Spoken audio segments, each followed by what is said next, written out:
السلام علیکم. آج ہم بات کریں گے بچوں کی بیہیویئرل اور ایموشنل ڈس آرڈر پہ. ایز اے سائیکالوجسٹ میں نے ڈفرینٹ سائیکیٹری وارڈز اور مینٹل ہاسپٹلس میں کام کیا، انٹرنشپ کی، والنٹیئرلی کام کیا. تو میں نے تقریباً ایسے پیشنٹ دیکھے ہیں جن کے سائیکولوجیکل ڈس آرڈر کی وجہ ان کے بچپن کے نیگیٹو ایکسپیرینسز تھے. نیگیٹو ایکسپیرینسز اور ان کے نیگیٹو بیہیویئر پہ بچپن سے کام نہیں کیا گیا تو وہ ان کے وقت کے ساتھ ساتھ ان میں انکریز ہوتے گئے، جو کہ آگے جا کر ینگ ایج میں ان کے لیے مسائل کی وجہ بنے. دیکھا جائے تو بچہ غصہ بھی کرتا ہے، ضدی بھی ہوتا ہے، اگریسو بھی ہوتا ہے، نیگیٹو بیہیو بھی کبھی کبھی کر رہا ہوتا ہے. تو ایک لمٹ میں اس کو نارمل مانا جاتا ہے، کیونکہ بچے اور بڑے میں فرق بھی یہی ہے کہ بچہ غصہ کر رہا ہے، ضد کر رہا ہے، اس کا موڈ چینج ہو رہا ہے، اور بڑا جو ہوتا ہے وہ اسٹیبل ہوتا ہے. لیکن اگر یہ ایک لمٹ سے انکریز ہو جاتا ہے، بڑھ جاتا ہے ایک حد سے، اس کا بیہیویئر مطلب عمر اس کی زیادہ ہو رہی ہے، اس کے ساتھ ساتھ اس کا غصہ زیادہ ہو رہا ہے، اس کا ضد زیادہ ہو رہا ہے، وہ اگریسو زیادہ ہو رہا ہے، چیزیں توڑ رہا ہے، رولز کو بریک کر رہا ہے، اسکول میں، گھر میں اس کا بیہیویئر زیادہ سے زیادہ نیگیٹو ہوتا جا رہا ہے، تو پھر اس کو آپ کسی بیہیویئرل سائیکالوجسٹ کے پاس، کلینکل سائیکالوجسٹ کے پاس، کسی کاؤنسلر کے پاس لے کر جانا ضروری ہوتا ہے. اگر کازز دیکھی جائیں بچے کی بیہیویئرل ڈس آرڈر کی، تو سب سے پہلے گھر کا ماحول بہت زیادہ اثر انداز ہوتا ہے بچے پہ. ہو سکتا ہے کہ والدین آپس میں لڑائی جھگڑا بہت زیادہ کرتے ہوں، باپ زیادہ غصے والا ہو، بہت زیادہ اسٹرکٹ ہو، بچے پہ زیادہ سختی کر رہے ہیں. ہو سکتا ہے کہ بہن بھائی آپس میں لڑائیاں زیادہ کر رہے ہیں. ہو سکتا ہے کہ بہن بھائی بہت زیادہ ایٹیٹیوڈ والے ہیں، لوگوں سے بات نہیں کرتے، ماں باپ لوگوں کے ساتھ صحیح سے بیہیو نہیں کرتے، ماں باپ ایون کہ اپنے پیرنٹس کے ساتھ صحیح سے بیہیو نہیں کرے اس بچے کے آگے.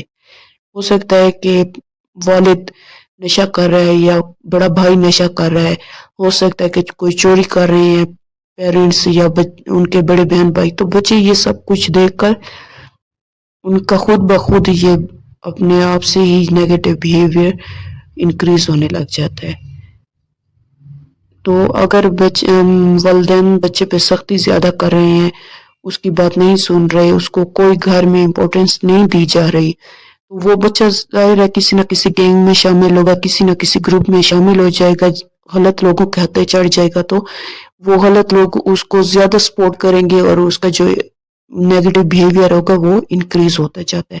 اور وہ اس قدر انکریز ہو جاتا ہے کہ جب بچہ بڑا ہو جاتا ہے، ایک ینگ ایج میں آ جاتا ہے، تو اب اس کا پیچھے لوٹ کر جانا مشکل ہوتا ہے، اور یہی آگے جا کر اس کے لیے سائیکولوجیکل ایشوز پیدا کرتے ہیں، سائیکولوجیکل ڈس آرڈر کا کاز ہوتے ہیں. اگر سمٹمز دیکھے جائیں تو بچپن سے اگر بچے کو بیہیویئرل ڈس آرڈر ہے تو بچپن سے ہی وہ نروس زیادہ ہوگا، غصہ زیادہ کرے گا، اپنی غلطی خود کرے گا اور اپنی غلطی پر دوسروں کو بلیم کرے گا. رولز بریک کر رہا ہوتا ہے بچپن سے ہی. اب اگر وہ غلطی کر رہا ہے تو کہتا ہے کہ میں نے یہ غلطی نہیں کی ہے تو اس نے کی ہے. غلطی خود کی ہوتی ہے اور دوسرے پہ وہ ڈال دیتا ہے.